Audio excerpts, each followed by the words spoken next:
ಸಂಭವಾಮಿ ಯುಗೆ ಯುಗೆ ಅಂತ ಅದ. ಅದು ಭಗವದ್ಗೀತೆ 4ನೇ ಅಧ್ಯಾಯದಾಗ 8ನೇ ಶ್ಲೋಕನ ಬಂತು.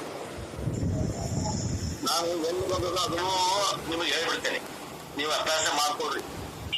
ಆ ನಂತರ ಅವತ್ತಿನ ದಿವಸ 20ನೇ ತಾರೀಕಿನ ದಿವಸ ಸಾಯಂಕಾಲ 6:30ಕ್ಕೆ ಏನದ ಅಂದ್ರೆ ಶ್ರೀ ಗುರು ವಚನದಿಂದ ಅಧಿಕ ಸುದೇ ಉಂಟೆ ನೀತಿ ಕ್ರಿಯಾತ್ಮಕ ಕೈವಲ್ಯ ಪದ್ಧತಿ 1ನೇ ಪದ್ಯ.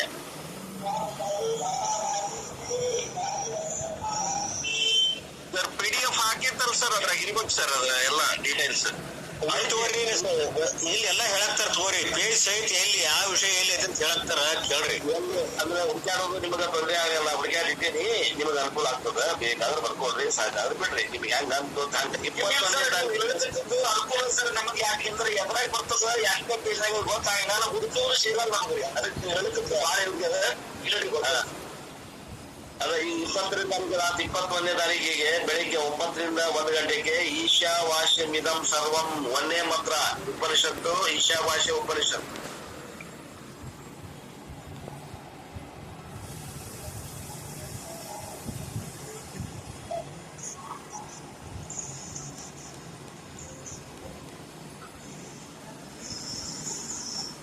ಅವತ್ತಿನ ದಿವಸ ಸಾಯಂಕಾಲ 6:30 ವಿಷಯ ಚಿಂತಿಸದಿರು ಸುಖ ದುಃಖದೆಲೆಯಳು ನೀತಿ ಕ್ರಿಯಾ ಕೈವಲ್ಯ ಪದ್ಧತಿಯ 8ನೇ ಶ್ಲೋಕ 8ನೇ ಪದ್ಯ.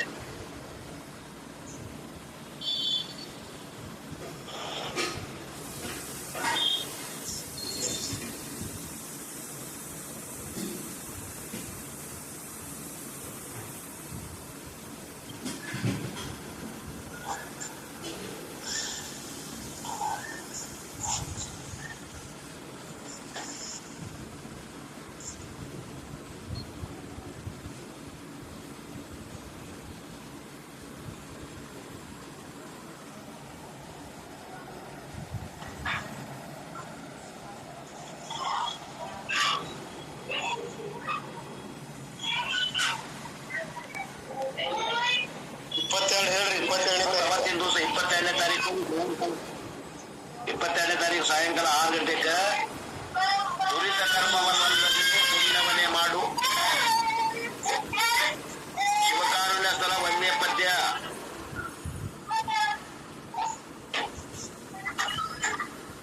ಒಳಗಿನೂ ಕೊಟ್ಟಾರ ಹುಡುಕೋದು ಕಷ್ಟ ಆಗ್ತದೆ ಬಹಳ ಮಂದಿಗೆ. ಕೆಲವು ಮಂದಿಗೆ ಯಾರು ಬಲ್ಲವ್ರು ಅದಿರಿ ಅವ್ರಿಗೆ ಹಗರಾಗ್ತದ. ಒಳಗಿನ ಪದ್ಯಗಳು ಕೊಟ್ಬಿಟ್ಟಾರು. 23ನೇ ತಾರೀಕು ರವಿವಾರ ಬೆಳಗಿನ ವಿಷಯ ಚತುರ್ವಿಧ ಭಜನೆ ಯೋಗಕ್ಷೇಮಂ ವಹಾಮ್ಯಹಂ 9 ಹೇಳಿದೆ. 22 ಬೆಳಿಗ್ಗೆ ಯೋಗಕ್ಷೇಮಂ ವಹಾಮ್ಯಹಂ 9ನೇ ಅಧ್ಯಾಯ 22ನೇ ಶ್ಲೋಕ. ಸಾಯಂಕಾಲ ದುರಿತ ಕರ್ಮವನ್ನಲ್ಲದಿರು ಪುಣ್ಯವನ್ನೇ ಮಾಡು ನೀತಿ ಇದು ಶಿವಕಾರುಣ್ಯ ಸ್ಥಳ 1ನೇ ಪದ್ಯ. ಇದು ಯೋಗಕ್ಷೇಮಂ ವಹಾಮ್ಯಹಂ ಸರ್, ಇದು ಭಗವದ್ಗೀತಾ ಎದುರಾಗಿದ್ರಿ 9ನೇ ಅಧ್ಯಾಯ 22ನೇ ಶ್ಲೋಕ. ಭಗವದ್ಗೀತಾದಾಗ ಸರ, ಹೌದ್ರಿ ಭಗವದ್ಗೀತಾ 9ನೇ ಅಧ್ಯಾಯ 22ನೇ ಶ್ಲೋಕ.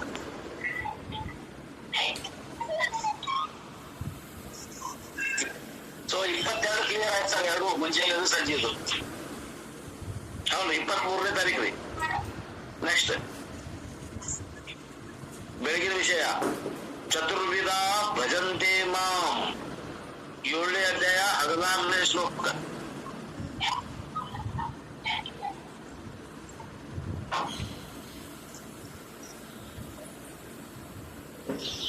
ಇದು ಭಗವದ್ಗೀತಾ ರೀ.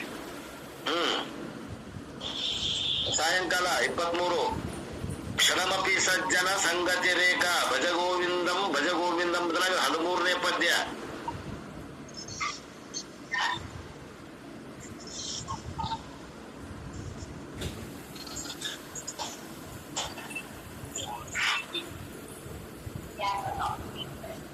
ಮೂರನೇ ಪದ್ಯ ಯಾವ್ದಾರ ಭಜ ಗೋವಿಂದ 13ನೇ ಪದ್ಯ.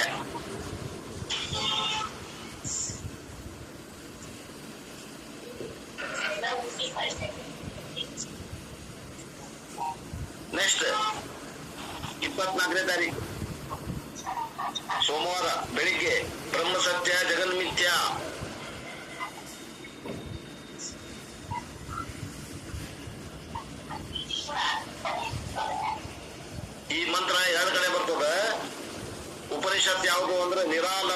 ಉಪನಿಷತ್ ಅಂತ ಒಂದದ, ಅದ್ರಾಗ ಬರ್ತದೆ.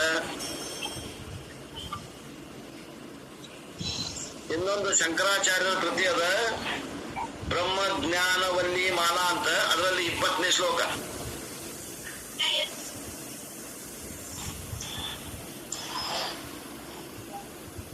ಬಹಳ ಮಂದಿ ಇದನ್ನ ಹೇಳಲಿಕ್ಕೂ ಇಲ್ಲ, ನೋಡೋಣ ಅಲ್ಲಿ ಹೇಗೆ ಹೆಂಗಾಗ್ತಿತ್ತು ನೋಡೋಣ. ಬ್ರಹ್ಮ ಸತ್ಯ ವಿದ್ಯಾ ನಿರಾಲಂಬ ಉಪನಿಷತ್ತಾಗೂ ಬರ್ತದೆ.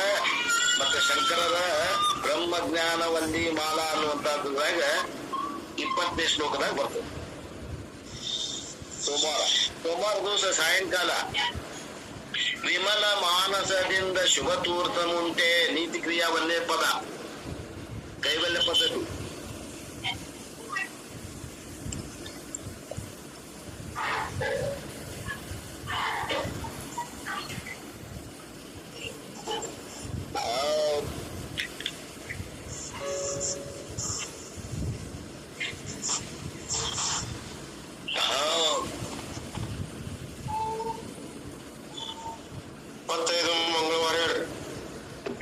ಮಂಗಳವಾರ ಯದ್ಯದ್ ಆಚರತಿ ಶ್ರೇಷ್ಠ ಭಗವದ್ಗೀತೆ 3ನೇ ಅಧ್ಯಾಯ 21ನೇ ಪದ್ಯ 21ನೇ ಶ್ಲೋಕ.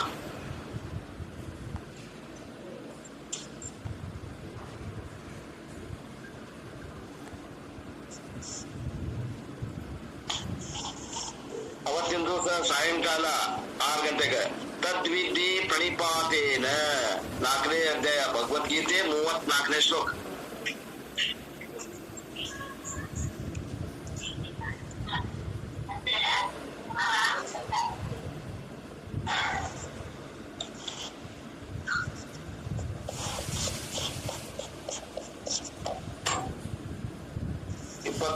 ಬುಧವಾರ ನಾಸತೋ ವಿದ್ಯತೆ ಭಾವೋ 2ನೇ ಅಧ್ಯಾಯ ಭಗವದ್ಗೀತೆ 16ನೇ ಶ್ಲೋಕ.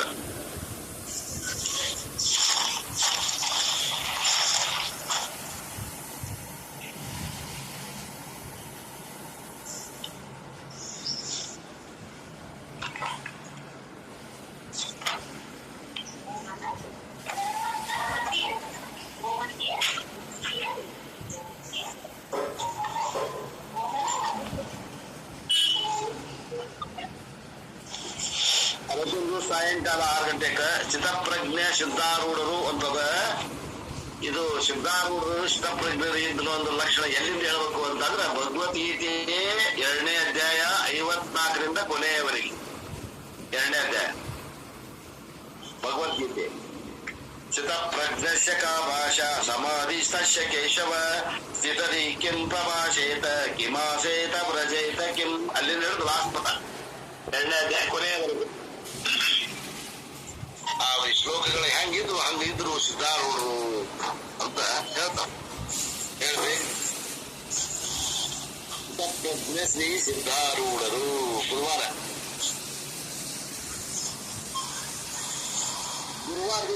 ಒಂದೇ ಒಂದು ಕಾರ್ಯಕ್ರಮ ಅದ, ಸಾಯಂಕಾಲ ಇಲ್ಲ. ಆ ವಿಷಯ ಅಂತ ಸದ್ಗುರು ಸೇವಾ ಫಲ ಜನರಲ್ ಅದ.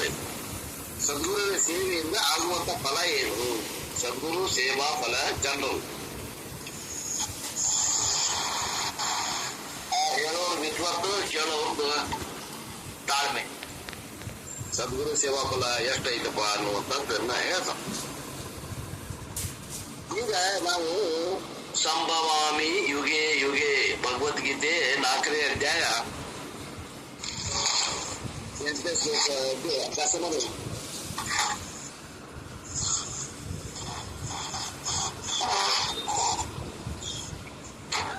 ಭಗವಂತ ಈ 2ನೇ ಅಧ್ಯಾಯದಾಗ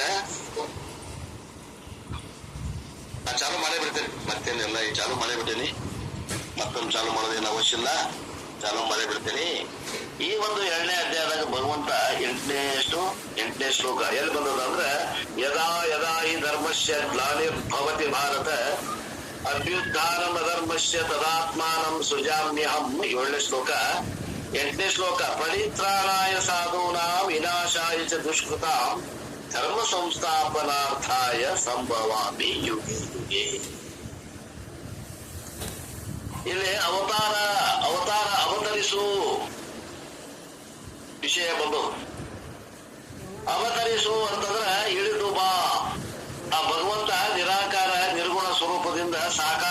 ಪರಮಾತ್ಮನ ಸ್ವರೂಪಕ್ಕೆ ಇಳಿದು ಬರುವುದಕ್ಕೆ ನಾವೇನಂತ ಮಾಡೀವಿ ಅವತಾರ.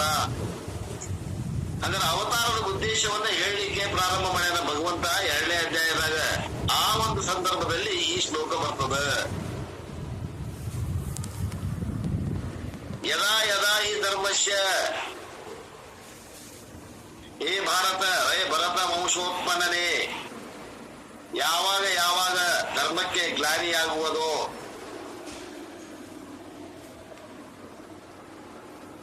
ಯಾವಾಗ ಯಾವಾಗ ಅಧರ್ಮದ ಏಳುವಿಕೆಯಾಗುವುದು. ಧರ್ಮಕ್ಕ ಗ್ಲಾನಿ ಆತಂದ್ರ ಮುಸುಕ್ ಬಡಿತಂದ್ರ ಅವಾಗ ಅಧರ್ಮ ಹೇಳ್ತದ, ಧರ್ಮ ಮನ್ಕೊಂತಂದ್ರ ಅಧರ್ಮ ಹೇಳ್ತದ. ಹಂಗ ಯಾವಾಗ ಆಗ್ತದಲ್ಲ ಅವಾಗ ಆ ಅಧರ್ಮದ ಏಳುವಿಕೆಯಾಗುವುದು. ಅವಾಗ ನಾನು ನನ್ನನ್ನೇ ಸೃಷ್ಟಿ ಮಾಡಿಕೊಳ್ಳುತ್ತೇನೆ. ಸೃಜಾಮ್ಯಹಂ, ಅಹಂ ಸೃಜಾಮಿ, ನಾನೇ ಹುಟ್ಕೋತೇನೆ, ಯಾರು ನಾನು ಹುಟ್ಟಿಸೋದಿಲ್ಲ.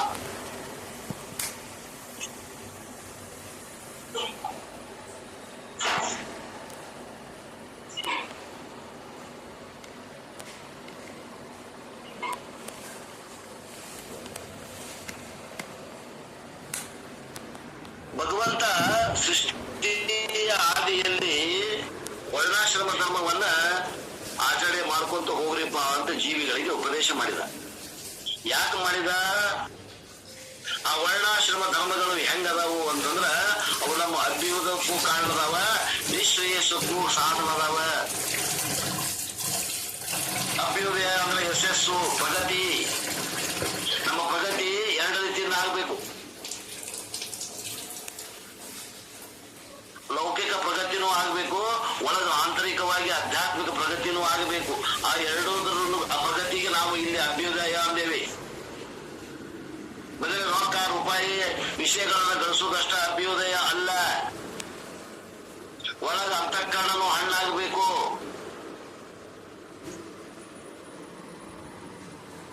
ಮತ್ತೆ ನಿಶ್ರೇಯಸ್ಸು ಅಂತಂದ್ರ ಗುಡ್ ಫಾರ್ಚೂನ್ ಅಂತ ಅರ್ಥ ಮಾಡ್ಬೇಕಾಗ್ತದ. ಮುಂದಿನ ಭವಿಷ್ಯ ಚೆನ್ನಾಗಿರ್ಬೇಕು. ಅಂತ ಒಂದು ಜೀವನ ನಮ್ದು ಆಗ್ಬೇಕಂದ್ರೆ ನಾವು ಮೊದಲು ಏನ್ ಮಾಡ್ಬೇಕು? ವರ್ಣಾಶ್ರಮ ಧರ್ಮವನ್ನ ಪಾಲಿಸ. ಈ ರೀತಿಯನ್ನ ಉದ್ದೇಶಿಸಿ ವರ್ಣಾಶ್ರಮ ಧರ್ಮವನ್ನ ಸೃಷ್ಟಿಯ ಆದಿಯಲ್ಲಿ ಭಗವಂತ ಇದನ್ನ ಮಾಡ್ಕೊಂತ ಹೋಗ್ರಿ ಅಂತಕೊಂಡು ವರ್ಣಾಶ್ರಮ ಧರ್ಮವನ್ನ ಮಾಡಿದ. ಇಂಥ ವರ್ಣದವರು, ಇಂಥ ಆಶ್ರಮದವರು ಇಂತಿಂತ ಕೆಲಸಗಳನ್ನ ಮಾಡ್ಕೊಂತ ಹೋಗ್ಬೇಕು. ಯಾವುದು ಶ್ರೇಷ್ಠ ಅಲ್ಲ, ಯಾವುದು ಕನಿಷ್ಠ ಅಲ್ಲ. ಬ್ರಾಹ್ಮಣ ಶ್ರೇಷ್ಠ, ಶೂದ್ರ ಕನಿಷ್ಠ ಅಲ್ಲ. ಸಮಾಜಕ್ಕೆ ಬ್ರಾಹ್ಮಣನು ಬೇಕು, ಎಷ್ಟು ಬೇಕೋ ಅಷ್ಟ ಶೂದ್ರನು ಬೇಕು. ಅರ್ಥ ಉಳಿದವರು ಬೇಡ ಅಂತಲ್ಲ. ವೈಶ್ಯ ಮತ್ತು ಕ್ಷತ್ರಿಯರು ಅವರು ಅವರವರ ಪಾತ್ರದಲ್ಲಿ ವಹಿಸಲಿಕ್ಕೆ ಅವರು ಸಮಗ್ರ ಬೇಕಾಗ್ತದೆ.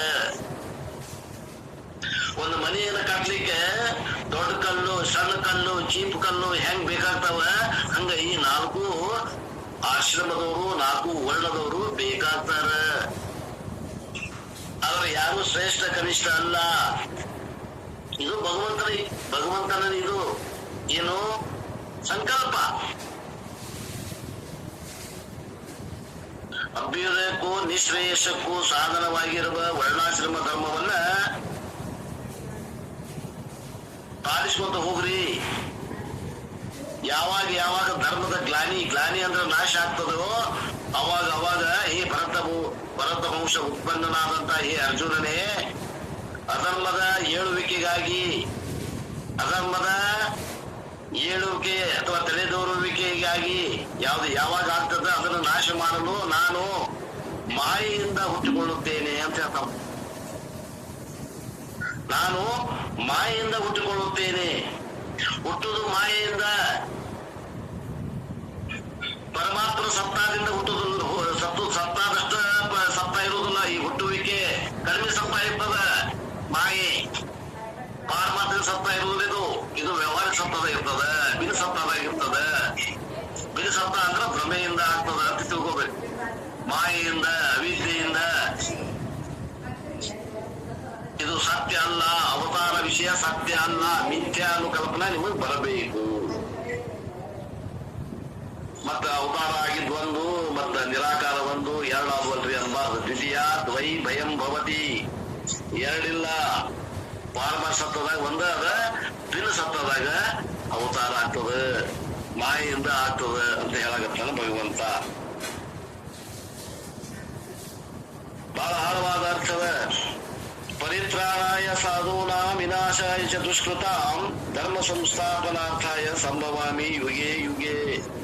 ಅಸಾಧುಗಳ ಪರಿತ್ರಾಣಕ್ಕಾಗಿ,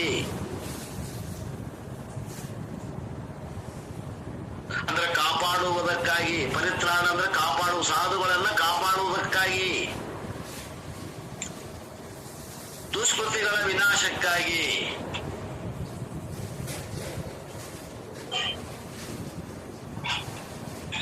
ದುಷ್ಕೃತಿಗಳಂದ್ರೆ ಪಾಪವನ್ನು ಮಾಡುವಂತವರನ್ನ ನಾಶಕ್ಕಾಗಿ, ಅವರ ನಾಶಕ್ಕಾಗಿ. ಧರ್ಮವನ್ನು ಸಂಸ್ಥಾಪನೆ ಮಾಡುವುದಕ್ಕಾಗಿ. ಧರ್ಮ ಮೂರು ಕಾಲಿಂದ ನಿಂತಿರ್ತದ. ಧರ್ಮ ಅನ್ನುವಂತ ಹೊರಸು ನಾಲ್ಕು ಕಾಲು, ಒಂದು ಕಾಲ ತೆಗೆದು ಬಿಟ್ಟಿರ್ತಾರ ಧರ್ಮ ಅನ್ನುವಂಥದ್ದು. ಅದಕ್ಕೆ ಗ್ಲಾನಿಯಾಗಿರ್ತದ. ಆ ಒಂದು ಧರ್ಮವನ್ನ ಮತ್ತೆ ಮರುಸ್ಥಾಪನೆ ಮಾಡುವುದಕ್ಕಾಗಿ ನಾನು ಯುಗ ಯುಗದಲ್ಲಿಯೂ ಹುಟ್ಟುತ್ತೇನೆ, ಯುಗೆ ಯುಗೆ. ಅಂದ್ರ ಭಗವಂತನ ಅವತಾರ ಯಾವಾಗ ಆಗೈತಿ ಅವಾಗ ಧರ್ಮ ಗ್ಲಾನಿಯಾಗಿತ್ತು ಅಂತ ಅರ್ಥ.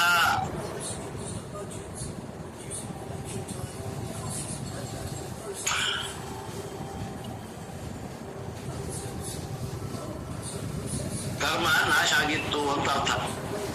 ನಾವು ಒಮ್ಮೊಮ್ಮೆ ವಿಚಾರ ಮಾಡ್ತೀವಿ ಸಾಮಾನ್ಯವಾಗಿ ಏನಂತ, ಅಯ್ಯೋ ನಾವು ಸಿದ್ಧಾರೂಢಿದ್ದಾಗ ನಾವ್ ಯಾಕೆ ಹುಟ್ಟಲಿಲ್ಲ, ಅಯ್ಯೋ ರಾಮಾವತಾರ ಆದಾಗ ನಾವ್ ಯಾಕಿರ್ಲಿಲ್ಲ, ಅಯ್ಯೋ ಕೃಷ್ಣಾವತಾರ ಆದಾಗ ನಾವ್ ಯಾಕಿರ್ಲಿಲ್ಲ. ಇನ್ನೊಂದು ಯಾರು ಹೇಳ್ತೀರಿ, ಇದ್ದಿರ್ಬಹುದು ನಾವು. ಆ ಜನ್ಮ ಗತಿಸೋಗ್ಯದ, ಮತ್ತೆ ಮುಂದೆ ಹಲವಾರು ಜನ್ಮದಲ್ಲಿ ಬಂದು ಈ ಜನ್ಮದ ಹುಟ್ಟಿರ್ಬೋದು. ಒಂದು ಮುಕ್ತರಂತೂ ಆಗಿಲ್ಲ, ನಾವು ಹುಟ್ಟಿರ್ಬೇಕು, ಅವಾಗ ಇದ್ದಿರ್ಬಹುದಲ್ಲ. ನಾವು ಹಂಗ ವಿಚಾರ ಮಾಡ್ತೀವಿ ನಾವು ಅಷ್ಟೇ. ಅವಾಗ ಧರ್ಮದ ಗ್ಲಾನಿಯಾಗಿತ್ತು, ಅಧರ್ಮದ ಕುಣಿದಾಟ ಹೆಚ್ಚಿಗಿತ್ತು. ಅಂತ ಒಂದು ಕೆಟ್ಟ ಪರಿಸ್ಥಿತಿ ಒಳಗೆ ಅವತಾರ ಆಗ್ತದ. ಆದ್ದರಿಂದ ಅವತಾರ ಆದುವತ್ನ ಹುಟ್ಟೋರೆಲ್ಲರೂ ಪಾಪಿಗಳೇ ಅಂತ ಅರ್ಥ ಒಂದು ವಿಚಾರ ಮಾಡಿದ್ರು. ನಾವೆಲ್ಲ ಪುಣ್ಯವಂತರು, ಈಗ ಪುಣ್ಯದ ಕಾಲದಾಗ ಹುಟ್ಟೇವಿ. ನಮಗೆ ಶಾಸ್ತ್ರ ಸಿಗ್ತದ, ಕೇಳಾಕ ಕೇಳಿ ಉದ್ಧಾರ ಆಗ್ಲಿಕ್ಕೆ ಅನುಕೂಲದ. ಆದ್ದರಿಂದ ನಾವು ಅವತಾರ ಆದಾಗ ಯಾಕೆ ಹುಟ್ಲಿಲ್ಲ ಅನ್ನುವಂತ ವಿಚಾರ ಮಾಡೋದು ಬೇಡ ಆತ್ಮೀಯರೇ. ನಾವೆಲ್ಲದೇವಿ ಯೋಗ್ಯ ಅದೇವಿ. ಈಗ ನಮಗ ಯಾವ ಧರ್ಮದ ಗ್ಲಾನಿ ಇಲ್ಲ, ಇದ್ರೂ ಕೂಡ ಕಡಿಮೆ ಅದ. ಇದ ಒಳ್ಳೆಯ ಸಮಯ ನಮ್ಗೆ ತಿಳ್ಕೊಂಡು ಪಾರಾಗ್ಲಿಕ್ಕೆ ಅಂತ. ಹಿಂಗ ಪಾಸಿಟಿವ್ ಥಿಂಕಿಂಗ್ ಇರಬೇಕು ಅಂತ ಅಭಿಪ್ರಾಯ. ಇದಕ್ಕಾಗಿ ಸೃಷ್ಟಿ ಮಾಡಿಕೊಳ್ಳುತ್ತೇನೆ ನಾನು ಅಂತ ಭಗವಂತಿಗೆ ಯಾರಾದ್ರೂ ಕೇಳಿದ್ರೆ ಅವ ಏನ್ ಹೇಳ್ತಾನೆ ಉತ್ತರ? ಭಗವಂತ ಸಾಧುಗಳನ್ನ ಸರಿಯಾದ ಮಾರ್ಗದಲ್ಲಿ ಇರುವವರು ಸಾಧುಗಳು.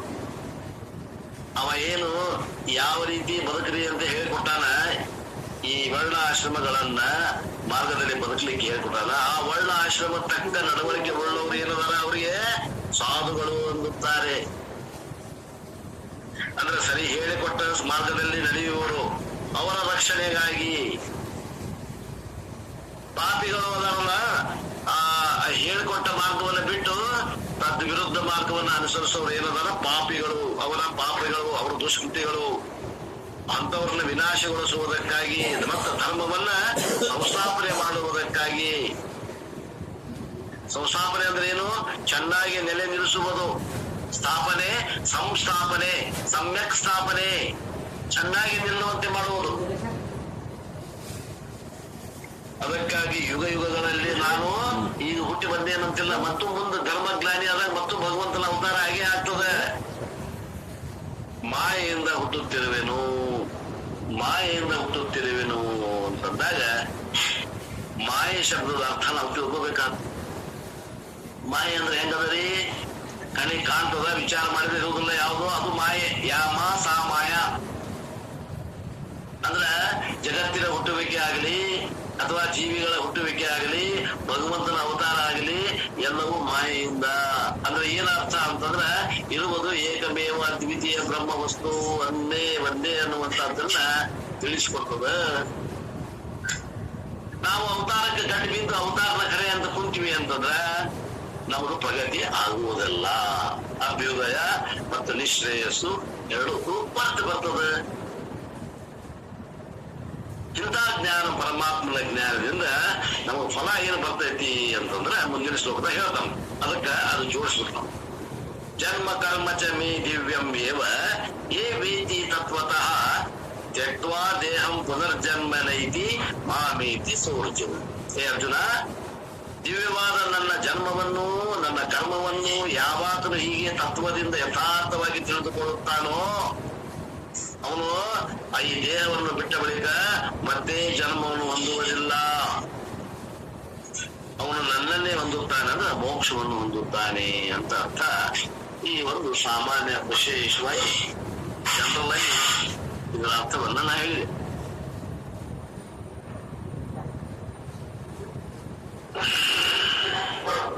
ಅಂದ್ರ ಸೃಷ್ಟಿ ಅನ್ನೋದು ಮಿಥ್ಯಾದ ಮಾಯಾ ಐತಿ. ಭಗವಂತ ಅವತರಿಸೋದು ಕೂಡ ಮಾಯಾನ ಐತಿ. ಅವತಾರದ ಉದ್ದೇಶ ಏನದ? ಸಾಧುಗಳ ರಕ್ಷಣೆಗಾಗಿ ಮತ್ತು ಪಾಪಿಗಳ ನಾಶಕ್ಕಾಗಿ ಮತ್ತು ಧರ್ಮವನ್ನ ಎತ್ತಿ ಹಿಡಿಯುವುದಕ್ಕಾಗಿ ಎನ್ನುವಂತದ್ದು ಅವತಾರದ ಉದ್ದೇಶ ಬಂದ ಸಂದರ್ಭದಲ್ಲಿ ಭಗವಂತ 2ನೇ ಅಧ್ಯಾಯದಲ್ಲಿ ಈ ಮಂತ್ರವನ್ನ ಹೇಳ್ತಾನ ಅನ್ನುವನಿಗೆ ಇದರದೊಂದು ಸಾರಾಂಶ ನಿಮಗೆ ಹೇಳಿದೆ. ಇಷ್ಟು ಸಾಕಂದ್ರೆ ಬಿಡೋಣ, ಇಲ್ಲ ಇನ್ನೂ ಬೇಕಂದ್ರೆ ಹೇಳ್ರಿ, ಮತ್ತಷ್ಟು ಬೇಕಾದ್ರೆ ಅಭ್ಯಾಸ ಮಾಡೋಣ. ಇಷ್ಟು ಸಾಮಾನ್ಯ, ಇದು ವಿಶೇಷ. ಸಾಮಾನ್ಯ ಅಂತಂದ್ರೆ ಏನು, ವಿಶೇಷನ ಹೇಳಿದೆ. ಇನ್ನ 2ನೇ ಪದ್ಯ, ಅವತ್ತಿನ ದಿವಸ 2ನೇ ಪದ್ಯ ಏನದ, ನಮ್ಮ ಟೈಮು ಭಾಳಿಲ್ಲ. ಶ್ರೀ ಗುರು ವಚನದಿಂದ ಅಧಿಕ ಶುದೆ ಉಂಟೆ. ಈ ಪದ್ಯ ಎಲ್ಲಿ ಬಂದೈತಿ ಅಂತ ಹೇಳಿದ್ದೆ ನಾನು ಅಂದ್ರೆ ನೀತಿ ಕ್ರಿಯಾಸ್ಥಳದಲ್ಲಿ 1ನೇ ಪದ್ಯ ಬಂದದ ಅಂತ ಹೇಳಿ.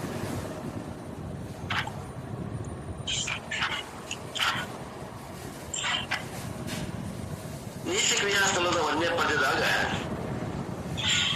ಸುಮಾರು 5 ಶ್ಲೋಕಗಳು ಅದಾವ. ನನ್ನ ಮನೆ ಬಾಗಿಲಾತ. ಹೌದು, 5 ಶ್ಲೋಕಗಳದಾವ. ಪಲ್ಲವಿಯಲ್ಲಿ 2 ಶ್ರೀ ಗುರು ವಚನದಿಂದ ಅಧಿಕ ಸುದೆ ಉಂಟೆ, ರಾಗದಿಂಬೇರಿನ್ನು ಭವಬೀಜ ಉಂಟೆ. ಉಂಟೆ ಉಂಟೆ ಉಂಟೆ ಅಂತ ತಿಳ್ಕೊಂಡು ಪಲ್ಲವಿ ಒಳಗೆ 2 ಸಲ ಕೇಳ್ಯಾರ. ಮುಂದೆ ಶ್ಲೋಕದಲ್ಲಿ ಪ್ರತಿಯೊಂದು ಶ್ಲೋಕದಲ್ಲಿ 4 ಸಲ, ಒಂದೊಂದು ಶ್ಲೋಕದಲ್ಲಿ 4 ಸಲ, 5 ಶ್ಲೋಕದಲ್ಲಿ 20 ಸಲ, ಮತ್ತು ಪಲ್ಲವಿಯಲ್ಲಿ 2 22 ಸಲ ಕೇಳ್ಯಾರ. ಅವಷ್ಟೊಂದು ಉತ್ತರ ಒಂದಾದ. ಇದು ನಿಜಗುಣದ ಒಂದು ಸಾಹಿತ್ಯದ ಒಂದು ಮಹಿಮೆ. ಶ್ರೀ ಗುರು ವಚನದಿಂದ ಅಧಿಕ ಸುದೆ ಉಂಟೆ ಇಲ್ಲ, ರಾಗದಿಂಬೇರಿನ್ನು ಭವಬೀಜ ಉಂಟೆ ಇಲ್ಲ. ಎಲ್ಲರಿಗೂ ಉತ್ತರ ಒಂದೇ, ಪ್ರಶ್ನೆ ಹಲವು. ಇದು ಒಂದು ನಿಜಗುಣದ ವಿಶೇಷವಾದಂತಹದ್ದು ಸಾಹಿತ್ಯ. ಅದ್ರೊಳಗ ಒಂದು ಪದ್ಯ ತಗೊಂಡರು, ವಿಮಲ ಯಾವ್ದದು? ಶ್ರೀ ಗುರು ವಚನದಿಂದ ಅಧಿಕ ಸುದೆ ಉಂಟೆ, ಒಂದೇದ ತಗೊಂಡ್ಬಿಟ್ಟು. ಈ ಶ್ಲೋಕ, ಈ ಒಂದು ರೀತಿ ಕ್ರಿಯಾಸ್ಥಳದ ಪದ 1ನೇ ಪದ್ಯದೊಳಗ ಈ 22 ವಾಕ್ಯಗಳಲ್ಲಿ 2 ವಾಕ್ಯಗಳನ್ನು ತಗೊಂಡ್ಬಿಟ್ಟಾರಪ್ಪ. ಇದ್ರಾಗ ವೇದಾಂತ ಪರಿಷತ್ನಲ್ಲಿ 1ನೇ ದಿವಸ ಶ್ರೀ ಗುರು ವಚನದಿಂದ ಅಧಿಕ ಸುದೆ ಉಂಟೆ, ಒಂದೇ ಲೈನು. ಆ ನಂತರ ನೀವು 1, 2 ಸೋಮವಾರ ದಿವಸ ವಿಮಲ ಮಾನಸದಿಂದ ಶುಭ ತೀರ್ಥ ಉಂಟೆ ಅಂತ ಕೇಳಲ್ಲ. ಅಲ್ಲಿನೂ ಕೂಡ ಏನ್ ತಗೊಂಡ್ರ, ಅದು ಇದ ಪದ್ಯದಾಗಿಂದ 4ನೇ ಶ್ಲೋಕದಾಗಿರ 2ನೇ ಪದ, 2ನೇ ಲೈನ್ ತಗೊಂಡ, ವಿಮಲ ಮಾನಸದಿಂದ ಶುಭ ತೀರ್ಥ ಉಂಟೆ. ಅದಕ್ಕೆ ನಾವು ಈ ಶ್ಲೋಕವನ್ನ, ಈ ಒಂದು ಪದವನ್ನ ಅಭ್ಯಾಸ ಮಾಡಿದ್ವಿ ಅಂದ್ರೆ 2 ದಿನದ ಅಭ್ಯಾಸವನ್ನು ಮಾಡಿದಂಗ ಆಗ್ತದ. ಅದಕ್ಕೆ ನಾನು ಯಾರ ಕಡೆ ಇದು ಯಾರು ಕೈವಲ್ಯ ಪದ್ಧತಿ ಶ್ರೀಮನ್ ಇದು ಶ್ರೀ ರಾಮಾರೂಢ ಬರೆದ ಟೀಕಾ ಗ್ರಂಥ ಯಾರ ಕಡೆ ಐತಿ ಅದನ್ನ ಓದ್ತೇನೆ, ಕೇಳಿ. ಸರಿಯಾಗಿ ಕೇಳಿ. ಪೇಜ್ ನಂಬರ್ ನಂತರ 300, ಕರೆಕ್ಟ್ 300. ಶ್ರೀ ಗುರು ವಚನದಿಂದ ಅಧಿಕ ಸುದೆ ಉಂಟೆ, ರಾಗದಿಂಬೇರಿನ್ನು ಭವಬೀಜ ಅಂತ. ಹೊಸ ಪ್ರಿಂಟ್ನಾಗ 252ನೇ ಪೇಜ್ ಐತಿ ನೋಡ್ರಿ, ತೆಗಿರಿ.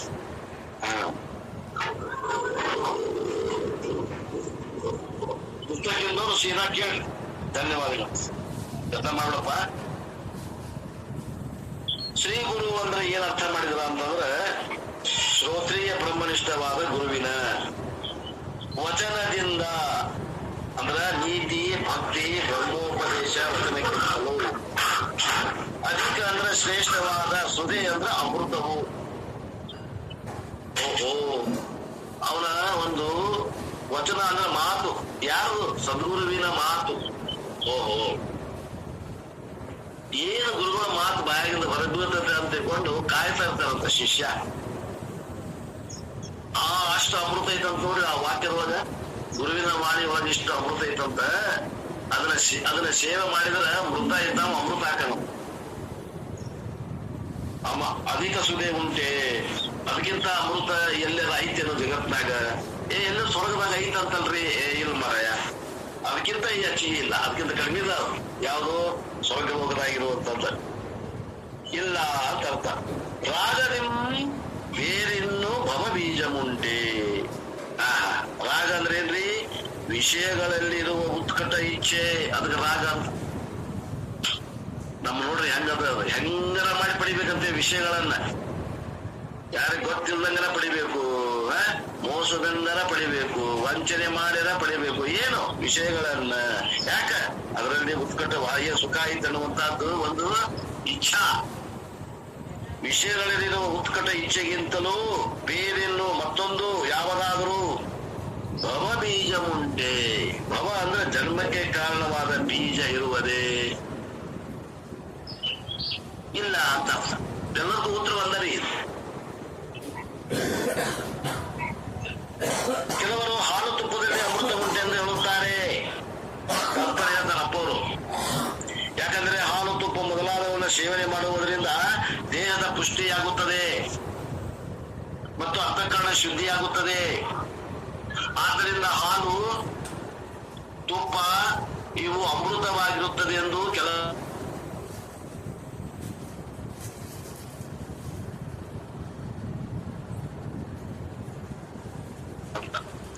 ಇಲ್ಲ. ಇದು ಇದು ಈ ಲೋಕದ ಸುದ್ದಿ ಆಗ್ತದೆ. ಹಾಲು ಮತ್ತು ತುಪ್ಪದಾಗ ಅಮೃತ ಐತೆ ಅನ್ನೋದು ಈ ಲೋಕದ ಸುದ್ದಿ ಆಗ್ತದೆ. ಇನ್ನು ದೇವಲೋಕಕ್ಕೆ ಹೋಗೋಣ ಮ್ಯಾಗ.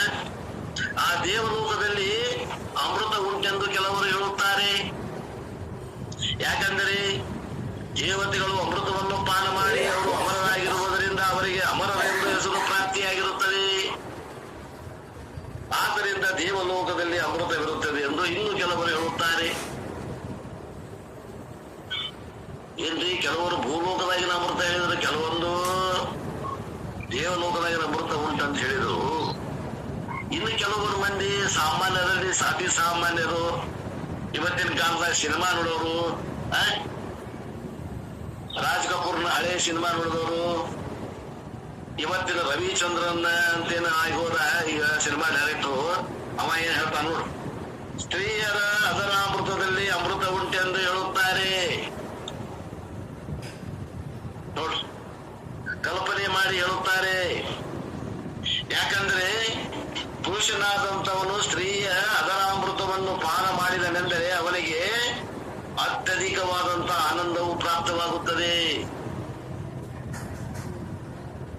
ಆದ್ದರಿಂದ ಸ್ತ್ರೀಯರ ಅದರ ಅಮೃತದಲ್ಲಿಯೇ ಅಮೃತ ಉಂಟೆಂದು ಅನೇಕ ಕವಿಗಳು ವರ್ಣಿಸುತ್ತಾರೆ. ನೋಡ್ರಿ, ಬೇರೆ ಬೇರೆ ಮಂದಿ ಎಲ್ಲದ ಅಮೃತ ಅನ್ನೋದು ವರ್ಣನೆ ಮಾಡ್ತಾರೆ. ಇನ್ನ ಕೆಲವೊಂದು ಮಂದಿ ಹೇಳ್ತಾರೆ ನೋಡ್ರಿ, ಮೇಲೆ ಹೇಳ್ತಾರೆ. ಇನ್ನು ಕೆಲವು ಜನರು ಚಂದ್ರನ ಕಿರಣಗಳಲ್ಲಿ ಅಮೃತ ಉಂಟೆಂದು ಹೇಳುತ್ತಾರೆ.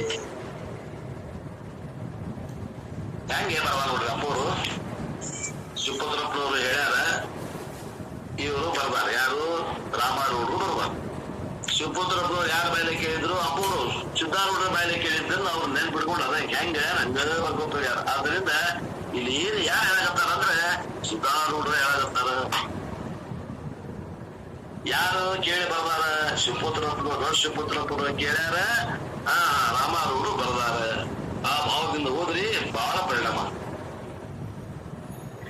ಇನ್ನು ಕೆಲವು ಮಂದಿ ಚಂದ್ರನ ಕಿರಣಗಳಲ್ಲಿ ಅಮೃತ ಉಂಟೆಂದು ಹೇಳುತ್ತಾರೆ.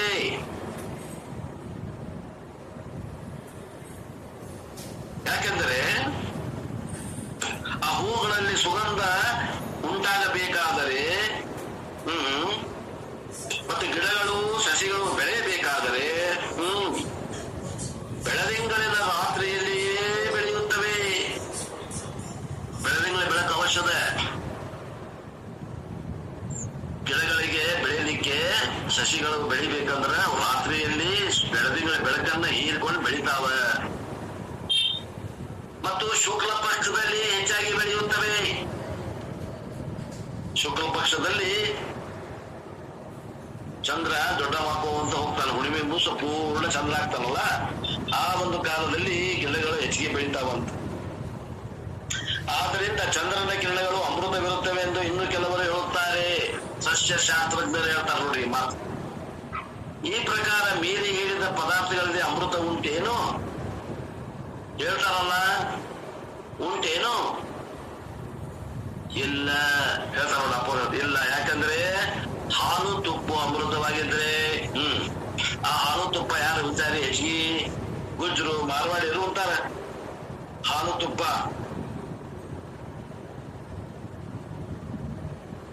ಎಲ್ಲರೂ ಕೆಜಿ ಗಟ್ಲೆ 15 ಕೆಜಿ ಗಟ್ಲೆ ತೊಗೊಂಬರ್ತಾರೆ ಅವರು, ಮಾರ್ವಾಡಿ ಗುಜ್ರು.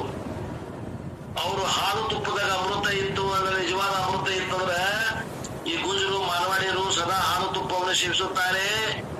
ಅವರು ಸಾಯಲೇಬಾರ್ದಾಗಿತ್ತಲ್ಲ, ಸಾಯ್ತಾರಲ್ಲ, ಮತ್ತದೇ ಅಂತ ಅಮೃತ. ಅಮೃತ ಕುಡಿದವರನ್ನು ಸಾಯಬಾರದು. ಆದ್ದರಿಂದ ಹಾಲು ತುಪ್ಪ ಅಮೃತವಲ್ಲ. ಇನ್ನು ಹಾಲು ತುಪ್ಪಿನಿಂದ ಅಂತಃಕರಣ ಶುದ್ಧಿಯಾಗುತ್ತದೆ, ಸತ್ವಗುಣ ಅಧಿಕವಾಗುತ್ತದೆ ಎಂದು ವಾದಿಸಬಹುದು. ಸದಾ ಹಾಲು ತುಪ್ಪನ್ನೇ ಸೇವಿಸತಕ್ಕಂತ ಬ್ರಾಹ್ಮಣರು, ಗುಜ್ಜರು, ಅವರು ಸತ್ವಗುಣ ಅಧಿಕದಿಂದ ಬ್ರಹ್ಮಜ್ಞಾನಿಗಳಾಗಿ ಮುಕ್ತರಾಗಬೇಕಾಗಿತ್ತು. ಮುಕ್ತರಾಗಿದ್ದಾರೇನು? ಇಲ್ಲ. ಆದ್ದರಿಂದ ಹಾಲು ತುಪ್ಪವು ಕೂಡ ಅಮೃತವಲ್ಲ. ಹೆಂಗ ವಿಚಾರ ಮಾಡ್ಬೇಕು ಅನ್ನೋದು ಕಲಿಸ್ತಾರೆ ನೋಡಿ ಸಿದ್ಧಾರೂಢರು. ತರ್ಕ ಹೆಂಗ್ ಮಾಡ್ಬೇಕು, ಹೆಂಗ ವಿಷಯ ಸಂಗ್ರಹ ಮಾಡ್ಬೇಕು, ಯಾರ್ಯಾರ ಅಮೃತ ಎಲ್ಲೆಲ್ಲ ಐತಿ ಅಂತ ಹೇಳ್ಯಾರ, ವಿಷಯ ಸಂಗ್ರಹ ಮಾಡಿ ಹೆಂಗ ತಿಳ್ಕೊಂಡು ಅದನ್ನ ಹೆಂಗ ವಿಶ್ಲೇಷಣೆ ಮಾಡ್ಬೇಕು, ಇದು ಒಂದು ಅವ್ರು ಹೇಳ್ಕೊಟ್ಟಾರ. ಉಳಿದದ್ದು ನಾವು ಹಿಂಗ ಮಾಡ್ಬೇಕು ಅರ್ಥ. ಹಾಗಾದ್ರೆ ಶಾಸ್ತ್ರಗಳಲ್ಲಿ ಹಾಲು ತುಪ್ಪ ಮೊದಲಾದಗಳು ಸಾತ್ವಿಕ ಆಹಾರವೆಂದು ಹೇಳುತ್ತಾರಲ್ಲ, ಅಂದ್ರೆ ಅವುಗಳನ್ನು ಮಿತಿಯಿಂದ ಸೇವನೆ ಮಾಡಿದರೆ ಸಾತ್ವಿಕ ಏನೋ ಆಗುತ್ತದೆ, ಅತಿಶಯವಾಗಿ ಸೇವನೆ ಮಾಡಿದರೆ ಅವು ತಾಮಸವೇ ಆಗುತ್ತವೆ. ಅಂತೂ ಹಾಲು ತುಪ್ಪದಿಂದ ಜನನ ಮರಣಗಳು ನಿವೃತ್ತಿಯಾಗುವುದಿಲ್ಲ. ಆ ಕಾರಣದಿಂದ ಅವು ಅಮೃತವಲ್ಲ. ನಿರ್ಧಾರ ಅಂದ್ರೆ ಮತ್ತಿನ್ನ ದೇವಲೋಕಕ್ಕೆ ಹೋಗೋನು. ದೇವಲೋಕದಲ್ಲಿ ಅಮೃತವಿದ್ದರೆ ಆ ದೇವತೆಗಳು ಪುಣ್ಯ ತೀರಿದ ಕೂಡಲೇ ಕ್ಷಣೇ ಪುಣ್ಯ ಮರ್ತ್ಯ ಲೋಕಂ ವಿಶಂತಿ ಎಂಬ ಗೀತಾ ಪ್ರಮಾಣಕ್ಕನುಸಾರವಾಗಿ ಪುನಃ ಭೂಲೋಕಕ್ಕೆ ಅನಂತ ಕಷ್ಟಗಳನ್ನು ಅನುಭವಿಸುತ್ತಾ ಬರಬಾರದಾಗಿತ್ತು ಬರುತ್ತಾರೆ. ನೋಡು,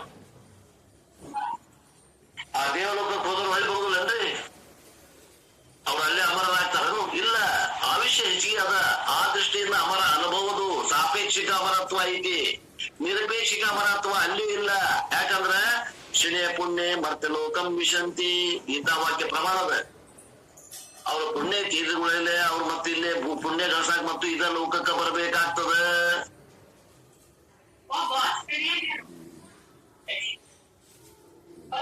ಆದ್ದರಿಂದ ದೇವಲೋಕದಲ್ಲಿಯೂ ಅಮೃತವಿಲ್ಲ ಎಂಬ ಮಾತು ಸಿದ್ಧವಾಗುತ್ತದೆ. ಏನ್ ಬರೀತಾರ್ರಿ, ಎಷ್ಟ್ ಸಲ ಓದಿದ್ರೆ ಬೇಜಾರಾಗಲ್ಲ. 10-15 ಪೇಜ್ ಅಂತ ಬರೀತಾರೆ.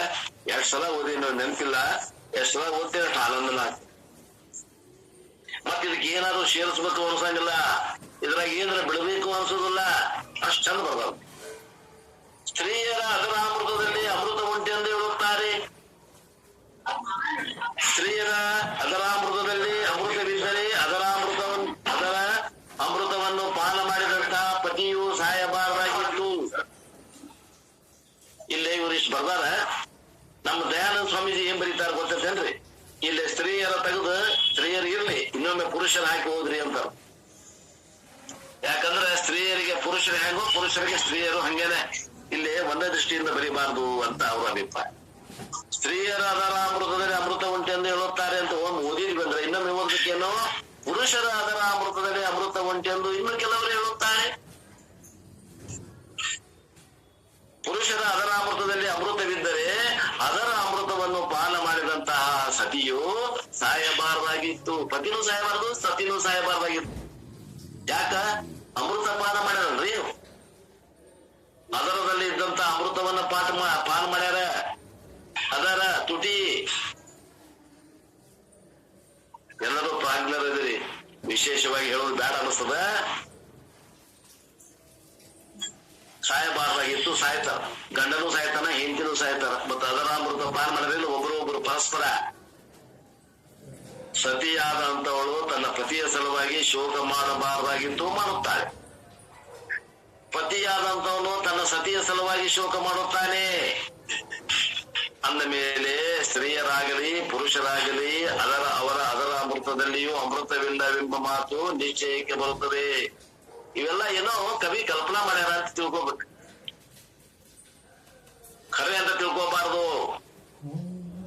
ಕಲ್ಪನಾ ಮಾಡಿ ಬರ್ದಾರಪ್ಪ. ಇನ್ನು ಕೆಲವರು ಚಂದ್ರನ ಕಿರಣಗಳಲ್ಲಿ ಅಮೃತ ಉಂಟು ಎಂದು ಹೇಳುತ್ತಾರೆ. ಚಂದ್ರನ ಕಿರಣದಲ್ಲಿ ಅಮೃತವಿದ್ದರೆ ಚಂದ್ರನು ಕ್ಷಯರೋಗದಿಂದ ಬರಬಾರದಾಗಿತ್ತು. ಅಲ್ವೇ? ಅಮೃತ ಗುಣತನ ಸಸ್ಯಗಳಿಗೆ ಮತ್ತು ಗಿಡಗಳಿಗೆ ಅಮೃತ ಪ್ರಾಯ ಯಾರು? ಚಂದ್ರ, ಶಶಿ. ಅಂದ್ರ ಆ ಚಂದ್ರನ ಸ್ವರ್ಗಾಗತ್ತವಲ್ರಿ, ಶುಕ್ಲ ಪಕ್ಷದಾಗ ಎಳ್ಕೊಂತ ಹೋಗ್ತಾನ, ಕೃಷ್ಣ ಪಕ್ಷದಾಗ ಎಳ್ಕೊಂತ ಹೋಗ್ತಾನ. ಸರ್ವಕ್ಕೆ ಸೊಕ್ಕವಿಕೆ ಐತಲ್ಲ, ಮತ್ತ ಅವ ಸ್ವರ್ಗಬಾರ್ದಾಗಿತ್ತಲ್ಲ. ಅಮರತ್ವ ಇಂತ ಹೊಂದಿದ್ದ ಸ್ವರ್ಗಬಾರ್ದಾಗಿತ್ತವ. ಚಂದ್ರನ ಕಿರಣಗಳಲ್ಲಿ ಅಮೃತ ಬಿದ್ದರೆ ಚಂದ್ರನು ಕ್ಷಯರೋಗದಿಂದ ಬಳಲಬಾರ್ದಾಗಿತ್ತು. 15 ದಿವಸ ಕ್ಷಯ, 15 ದಿವಸ ವೃದ್ಧಿ ಹೊಂದುತ್ತಾನೆ. ಈಗ ಆಗಬಾರ್ದಾಗಿತ್ತು, ಆಗುತ್ತದೆ. ಆದ್ದರಿಂದ ಚಂದ್ರನ ಕಿರಣಗಳಲ್ಲಿ ಅಮೃತವಿಲ್ಲವೆಂದು ಕಂಡು ಬರುತ್ತದೆ. ಹಾಗಾದ್ರೆ ಅಮೃತ ಎಲ್ಲಿ ಇರುತ್ತದೆ? ನಿಜವಾದ ಅಮೃತ ಅನ್ನೋದಂಗ ಆಗ್ತದೆ. ಇವೆಲ್ಲ ಕೋಟಾ ಡೂಪ್ಲಿಕೇಟ್ ಅಮೃತ ಅಂದಂಗ ಆಯ್ತು. ಹಂಗಾರೆ ಅಸಲಿ ಅಮೃತ ಎಲ್ಲೈತಿ? ಗುರುವಾಕ್ಯದಲ್ಲಿಯೇ ಅಮೃತವಿರುತ್ತದೆ. ಆ ಕಾರಣದಿಂದ ಶ್ರೀಮನ್ ನಿಜಗುಣರು ಶ್ರೀ ಗುರು ವಚನದಿಂದ ಅಧಿಕ ಸುದೆ ಉಂಟೆ ಎಂದು ಹೇಳಿದ್ದಾರೆ. ಇಷ್ಟು ಹೇಳಿದ್ರು ಶಂಕಾ ಮಾಡ್ತಾರ ನೋಡ್ರಿ. ಮತ್ ತಾವೇ ಶಂಕಾ ಹಾಕೋತಾರ. ನಾವು ಮಾಡ್ತೇವೆ ಬಿಡ್ತೇವೆ, ಸಮಾಧಾನ ಆಗ್ಬಿಡ್ತೇವೆ ನಮ್. ಅವ್ರು ಶಂಕಾ ಮಾಡ್ತಾರ, ತಾವೇ ಶಂಕಾ ಉತ್ಪತ್ತಿ ಮಾಡ್ತಾರ. ಮತ್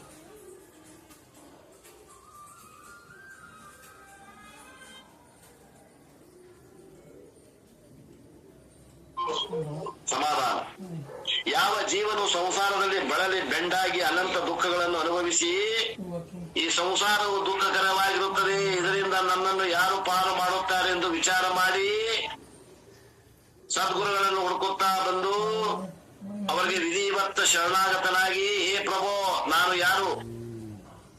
ಈ ತೋರತಕ್ಕಂತ ಜಗತ್ತು ಏನು? ಈ ಸಂಸಾರ ದುಃಖವು ನನಗೆ ಹೇಗೆ ಪ್ರಾಪ್ತವಾಯಿತು? ಇದರ ಬಿಡುಗಡೆಯಾಗುವ ಬಗೆಯಾದರೂ ಹೇಗೆ ಎಂದು ಕೇಳಿಕೊಳ್ಳುತ್ತಾನೋ ಅಂತವರಿಗೆ ಸದ್ಗುರುಗಳು, ನೀನು ಸತ್ತು ಚಿತ್ತು ಆನಂದ ಲಕ್ಷಣಾತ್ಮಕ ಪರಮಾತ್ಮ ಸ್ವರೂಪನೇ ನೀರುತ್ತಿ, ತೋರತಕ್ಕಂತೆಲ್ಲವೂ ನಿನ್ನ ರೂಪವೇ ಇರುತ್ತದೆ. ನಿನಗೆ ಸಂಸಾರ ದುಃಖವು ಯಾವ ಕಾಲದಲ್ಲಿಯೂ ಇಲ್ಲ. ಇದೆಲ್ಲವೂ ನಿನ್ನ ಭ್ರಮೆಯಿಂದ ತೋರುತ್ತದೆ ಎನ್ನಲು ನಾನು ಅಜ್ಞಾನಿಯಾಗಿದ್ದೇನೆ. ನಾನು ಹೇಗೆ ಪರಮಾತ್ಮನಾಗುತ್ತೇನೆಂದರೆ ಅಜ್ಞಾನಿಯಾಗಿದ್ದೇನೆಂದು ನೀನು ಹೇಳಬೇಕಾದ್ರೂ ಕೂಡ ಅಜ್ಞಾನವನ್ನು ನೀನು ತಿಳಿದೇ ಹೇಳಬೇಕು. ತಿಳಿಯದೆ ವಿನ ಹೇಳಲಿಕ್ಕೆ ಬರುವುದಿಲ್ಲ. ಆದ್ದರಿಂದ ಅಜ್ಞಾನವನ್ನು ಅರಿಯತಕ್ಕಂತವ ನೀನು ಅರುರೂಪನೇ ಇರುತ್ತೆ ಎಂದು ತಿಳಿ ಎಂದು ಹೇಳುತ್ತಾರೆ. ನೋಡ್ರಿ ಎಷ್ಟು ಆಳ, ಎಷ್ಟು ಹರುವುದು ನೋಡ್ರಿ ಮಾತು, ಎಷ್ಟು ಆಳ, ಎಷ್ಟು ಹರುವುದು ನೋಡ್ರಿ. ಅಂದ್ರ ಇದು ಸ್ವತಃ ಅಜ್ಞಾನ ಕಳ್ಕೊಳಕ ಬರುವುದಿಲ್ಲ. ಗುರುವಿನ ಸಹಾಯ ಮತ್ತು ಶಾಸ್ತ್ರ ಸಹಾಯ ಬೇಕಾಗ್ತದೆ. ಸಂಸಾರ ದುಃಖದಲ್ಲಿ ಬಳಲಿ ಬೆಂಡಾಗಿ ಇದು ಯಾರಿಂದ ಹೋಗ್ತದೆ? ಈ ದುಃಖ ನಾನು ಯಾರು? ಈ ತೋರ್ತಕ್ಕಂತ ಜಗತ್ತು ಏನಿದು? ಈ ಸಂಸಾರ ದುಃಖ ನನಗೆ ಹೇಗೆ ಪ್ರಾಪ್ತಿಯಾಯಿತು? ಈ ದುಃಖದಿಂದ ಬಿಡುಗಡೆ ಆಗುವ ಬಗೆಯಾದ್ರೂ ಹೇಗೆ? ಇಂಥ ಪ್ರಶ್ನೆಗಳು ಹುಟ್ಟಿದ್ರೆ ಅವ ಒಳ್ಳೆ ಅಧಿಕಾರಿ.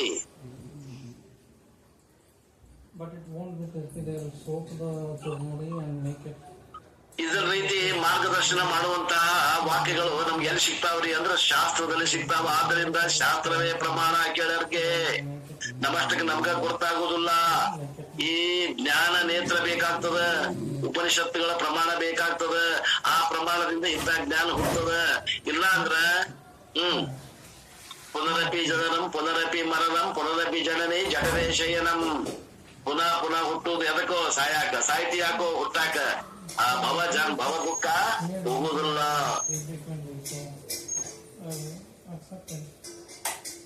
ಇನ್ನು ಜಗತ್ಕರ್ತನಾದ ಈಶ್ವರನಿಗೆ ಉಪಾಧಿ ಮಾಯೆ. ಅದೇ ಮಲಿನ ಸತ್ವಗುಣದಿಂದ ಅವಿದ್ಯೆ ಎಂದು ಹೇಳಿಸಿಕೊಂಡಿತು. ಅದು ಜೀವನಿಗೆ ಉಪಾಧಿಯಾಯಿತು. ಆ ಅವಿದ್ಯೆಯು ಜಾಗೃತ ಸ್ವಪ್ನಗಳಲ್ಲಿ ಮನೋರೂಪದಿಂದ ಪರಿಣಾಮ ಹೊಂದುತ್ತದೆ. ಅವಿದ್ಯೆಯ ಪರಿಣಾಮವೇ ಮನಸ್ಸು ಅಂತ ಅರ್ಥ ಇಲ್ಲ. ಆ ಮನಸ್ಸಿನ ವೃತ್ತಿಗಳನ್ನು ನೀನು ಅರಿಯುವುದರಿಂದ ಮನೋವೃತ್ತಿಗಳಿಗೆ ನೀನು ಸಾಕ್ಷಿಯಾಗಿರುತ್ತಿ. ಘಟದೃಷ್ಟ ಘಟಭಿನ್ನ. ಆ ವೃತ್ತಿಗಳನ್ನು ಅರಿಯುವ ನೀನು ಅವುಗಳ ಸಾಕ್ಷಿಯಾಗಿರುತ್ತಿ.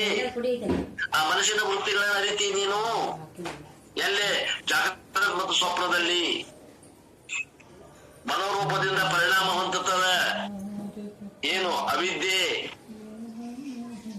ಅವಿದ್ಯೆ ಅನ್ನುವಂಥದ್ದು ತಾಯಿ, ಮನಸ್ಸು ಅನ್ನೋದು ಮಗಳು. ಆ ಮನಸ್ಸಿನ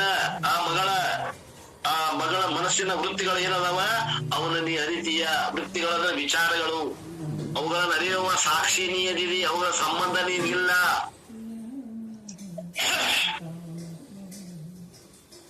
ಆ ವೃತ್ತಿಗಳಿಗೆ ನೀನು ದೃಕ್ಕದಿರಿ. ಆ ಮನಸ್ಸಿನ ವೃತ್ತಿಗಳಿಗೆ ಸಾಕ್ಷಿಯಾದಂತ ನೀನು ಆ ಮಾಯಾ ವೃತ್ತಿಗಳಿಗೂ ಸಾಕ್ಷಿಯಾಗಿರುತ್ತಿ. ಹೇಗೆಂದರೆ ಮನೆಗೆ ಅವಕಾಶ ಕೊಟ್ಟಂತ ಆಕಾಶವೇ ಇಡೀ ಬ್ರಹ್ಮಾಂಡಕ್ಕೆ ಹೇಗೆ ಅವಕಾಶ ಕೊಟ್ಟಿರುತ್ತದೆಯೋ ಹಾಗೆ ಮನವೃತ್ತಿಗಳನ್ನು ಅರಿಯತಕ್ಕಂತ ಚೇತನವೇ ಮಾಯಾ ವೃತ್ತಿಗಳನ್ನು ಅರಿಯುತ್ತಾ ಅದಕ್ಕೆ ಸಾಕ್ಷಿಯಾಗಿರುತ್ತದೆ. ಅರಿಯಲ್ಪಡುವ ವಸ್ತು ಅರಿಯಲ್ಪಡುವ ನೋವನ್ಕಿಂತ ಭಿನ್ನವಾಗಿದೆ. ತಿಳ್ಕೊಡ್ರಿ. The knower is different from known. I know the thought. I am not a thought.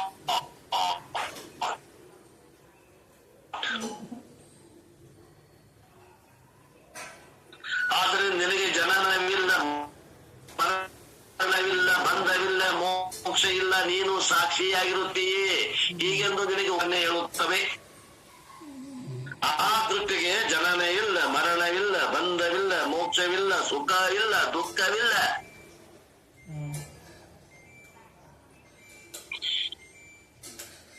ಇವೆಲ್ಲ ನಿನ್ನ ಭ್ರಾಂತಿಯಿಂದ ತೋರುತ್ತವೆ ಹೊರತು ಈ ಭ್ರಾಂತಿಯನ್ನೆಲ್ಲ ಬಿಟ್ಟು ನಿನ್ನ ಈ ಸ್ವರೂಪದಲ್ಲಿ ನಿಲ್ಲುವಂತವನಾಗೆಂದು ಗುರು ಉಪದೇಶ ಮಾಡಿ ಜನನ ಮರಣಾತ್ಮಕ ಸಂಸಾರದಿಂದ ಮುಕ್ತನನ್ನಾಗಿ ಮಾಡುತ್ತಾನೆ. ನೋಡು, ತಂದೆ ತಾಯಿ ಜನ್ಮ ಕೊಡ್ತಾರ. ಗುರು ಅನ್ನುವಂತ ತಂದೆ ಆ ಜನ್ಮಕ್ಕೆ ಕಾರಣವಾದ ಅಜ್ಞಾನವನ್ನ ನಾಶ ಮಾಡಿ ಅಮೃತವನ್ನ ತೋರಿಸ್ತಾನ.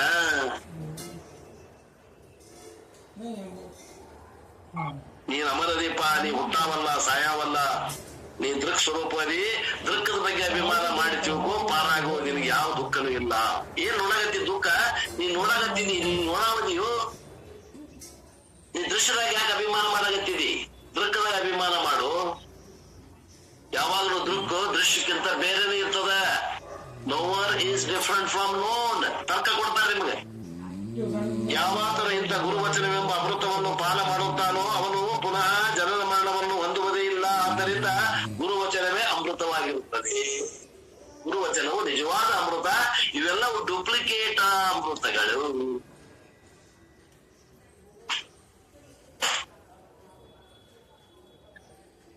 ಇಷ್ಟು ಪಲ್ಲವಿ ಇದೆ. ಇನ್ನು ಮುಂದೆ ಪಲ್ಲವಿ ಒಳಗೆ ಒಂದಾತೀಗ ಶ್ರೀ ಗುರು ವಚನದಿಂದ ಅಧಿಕ ಸುದೇ ಉಂಟೆ. ಎರಡದ್ದು ರಾಗದಿಂಬೇರಿನ್ನು ಭವಬೀಜ ಮುಂಟೆ. ವಿಷಯಗಳಲ್ಲಿ ಬೆಳೆದೇ ಇರ್ತಕ್ಕಂತ ಪ್ರೇಮ ಏನದಲ್ಲ, ಅದೇ ಬೇರೆ ಯಾವ್ದಾದ್ರೂ ಜನ್ಮಕ್ಕೆ ಕಾರಣವಾದದ್ದು ಇರುವುದೇನು ಇಲ್ಲ. ಜಗತ್ತಿನಲ್ಲಿ ಪ್ರತಿಯೊಬ್ಬ ಮನುಷ್ಯನು ಸುಖದ ಇಚ್ಛೆಯನ್ನೇ ಮಾಡುತ್ತಾನೆ. ಆ ಸುಖವನ್ನು ಪಡೆಯಲಿಕ್ಕೆ ಪ್ರಯತ್ನ ಮಾಡುತ್ತಾನೆ. ಆದರೂ ತನ್ನ ಇಚ್ಛಿಸಿದಂತಹ ವಸ್ತು ಸುಖವನ್ನು ಹೊಂದದೇ ಹೋಗುತ್ತಾನೆ. ಸುಖವನ್ನು ಹುಡುಕಾಗುತ್ತಾನ. ಮೃಗಜಲದಲ್ಲಿ ಆ ಜಿಂಕೆ ನೀರನ್ನು ಹುಡುಕಿದಂತೆ ಈ ಮನುಷ್ಯ ಏನ್ ಮಾಡ್ತಾನ, ಸಂಸಾರಕ್ಕೆ ಬಂದ ಮ್ಯಾಗ ಸುಖ ಹುಡುಕಾಗತ್ತಾನ. ಮೃಗಜಲ ಎಲ್ಲಿ ಮಠ ತೋರ್ತೈತಿ, ಸಾಯಂಕಾಲ ಮಠ ಜುಜ್ಜ ತೋರ್ತೈತಿ, ಕೈಗೆ ಸಿಗುದಿಲ್ಲ, ತೋರೋದು ಬಿಡುದಿಲ್ಲ. ಹಂಗ ಈ ಮನುಷ್ಯನಿಗೆ ತನ್ನ ವಯಸ್ಸಿನಲ್ಲಿ ಕೊನೆಯ ವೃದ್ಧಾಪ್ಯ ಬರುವ ಮಠನು ತೋರ್ತದಂತೆ. ವೃದ್ಧಾಪ್ಯ ಬರುವವರೆಗೆ ತೋರ್ತದ. ಯಾವಾಗ ಸೂರ್ಯಾಸ್ತ ಆಗ್ತದ ಅವಾಗ ತೋರುದಿಲ್ಲ. ಆ ಪ್ರಾಣಿಗೆ ಹೆಂಗೋ ಹಂಗ ಈ ಜೀವಿಗೆ ಯಾವಾಗ ವಯಸ್ಸು ಕಳೆದು ಮುಖಕ್ಕೆ ಹಾಕ್ತಾನ ಅವಾಗ ಈ ಮೃಗಜಲದಂತೆ ತೋರುವಂತ ಸುಖ ಬಾನ ಆಗುದಿಲ್ಲ. ಅವ ಅಲ್ಲಿ ಮಠ ಏನ್ ಮಾಡ್ತಾನ್ರಿ, ಆ ಜಿಂಕಿ ಏನ್ ಮಾಡ್ತದ, ಇತ್ತ ನತ್ತಾಗ ಓಡ್ತದ, ಅಲ್ಲಿ ಕಾಣ್ತದ, ಅಲ್ಲಿ ನತ್ತಾಗ ಓಡ್ತದ, ಹಂಗ ಓಡಾಡ್ತತಿ ಯಾವ ಜಿಂಕಿ. ಅದೇ ರೀತಿ ಮನುಷ್ಯ ಅನ್ನುವಂತ ವಿಷಯಗಳನ್ನ ಬೆನ್ನ ಹತ್ತಿ ಸುಖಕ್ಕಾಗಿ ಓಡಾಡ್ತಾವ.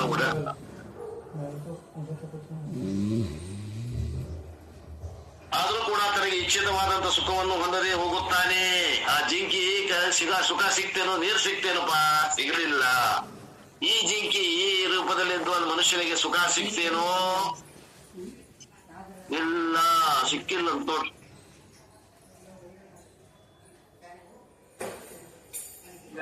ಇದಕ್ಕೆ ಕಾರಣವೇನೆಂದರೆ, ಯಾಕೆ ಸಿಕ್ಕಿಲ್ಲ ಕಾರಣ ತರಲು ಇಂಪಾರ್ಟೆಂಟ್ ಅದ, ಅಂಡರ್ಲೈನ್ ಮಾಡಿ ನಾನು. ಸುಖ ರೂಪವಲ್ಲದಂತಹ ವಿಷಯಗಳಲ್ಲಿ ಸುಖ ಬುದ್ಧಿಯನ್ನು ಮಾಡಿ ಸುಖವನ್ನು ಹುಡುಕುತ್ತಾನೆ. ಸುಖ ಅಲ್ರಿ ಅವುಗಳಲ್ಲಿ ಸುಖ ರೂಪ ಭಾವ ಮಾಡ್ತಾನೆ. ಸುಖ ರೂಪವಲ್ಲದಂತಹ ವಿಷಯಗಳಲ್ಲಿ ಸುಖ ಬುದ್ಧಿಯನ್ನು ಮಾಡಿ ಸುಖವನ್ನು ಹುಡುಕುತ್ತಾನೆ. ವಿಷಯಗಳು ಸುಖ ರೂಪವೋ ಹೇಗೆ ಎಂದು ವಿಚಾರ ಮಾಡೋಣ ಅಂತಾರೀಗ. ವಿಷಯಗಳ ಸುಖರೂಪ ಅದಾವ ಹೆಂಗ ವಿಚಾರ ಮಾಡೋಲ್ಲ. ವಿಷಯಗಳು ಸುಖರೂಪವಾಗಿದ್ದರೆ ಒಂದು ವಿಷಯ ಒಬ್ಬನಿಗೆ ಸುಖ ಕೊಟ್ಟರೆ ಇನ್ನೊಬ್ಬನಿಗೆ ಅದೇ ವಿಷಯ ದುಃಖ ಕೊಡುತ್ತದೆ. ನೋಡ್, ಸುಖ ವಸ್ತುದಾಗಿತ್ತಂದ್ರ ಯಾರ್ಯಾರು ಅದನ್ನ ಸೇವಿಸ್ತಾರ ಅವ್ರಿಗೆ ಒಟ್ಟು ಸುಖ ಆಗ್ಬೇಕಾಗಿತ್ತಲ್ಲ. ಒಬ್ಬರಿಗೆ ಸುಖ ಆಗ್ತದ, ಅದ ವಿಷಯ ಇನ್ನೊಬ್ಬರಿಗೆ ದುಃಖ ಆಗ್ತದ. ಮತ್ತೆ ಹೆಂಗಿದು ಹೇಗಂದ್ರೆ ಒಂದು ಉದಾಹರಣೆ ಹೇಳ್ತಾರ ನೋಡ್ರಿ. ಒಬ್ಬನೊಬ್ಬ ಸಾಹುಕಾರನು ಭೋಜನ ಸಮಾರಂಭವನ್ನು ಏರ್ಪಡಿಸಿದ್ದನು. ಆ ಭೋಜನ ಸಮಯದಲ್ಲಿ ಒಬ್ಬನು ನಿಂಬೆ ಹಣ್ಣನ್ನು ಬಡಿಸಲಿಲ್ಲವೆಂದು ಹೇಳಿದನು.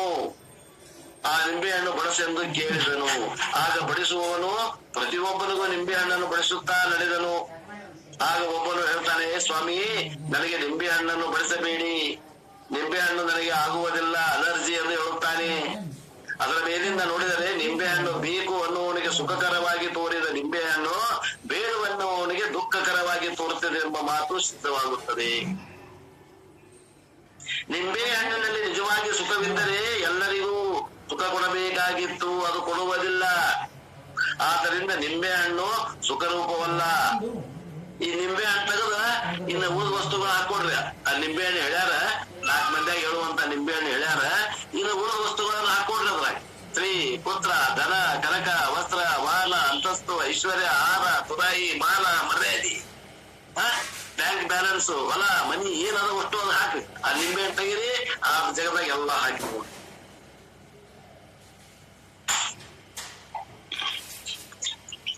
ವಿಚಾರ ಮಾಡ್ರಿ. ಅವಿಚಾರೇಣ ಕೃತೋ ಬಂಧ ವಿಚಾರೇಣ ನಿವರ್ತತೆ. ಅವಿಚಾರದಿಂದ ಬಂದದ ವಿಚಾರದಿಂದ ನಿವೃತ್ತಿ ಆಗ್ತದೆ. ವಿಚಾರ ಮಾಡಕ್ ಹಚ್ತಾರ ಗುರುಗಳು. ವಿಚಾರ ಮಾಡುದು ಹೆಂಗ ಅನ್ನೋದನ್ನು ಹೇಳಿಕೊಡ್ತಾರ. ನಮಗ್ ಹಿಂಗ ವಿಚಾರ ಮಾಡುದು ಗೊತ್ತಿರೋದಿಲ್ಲ.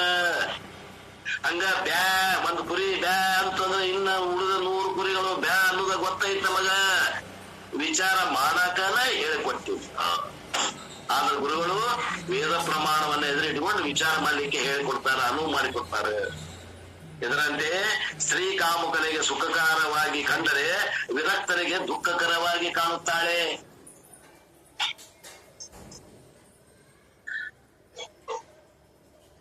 ಇದರಂತೆ ಪುರುಷ ಸ್ತ್ರೀ ಅಂತ ಅಂದ್ರಲ್ಲ, ಪುರುಷ ಹಾಕೊಡ್ರಿ.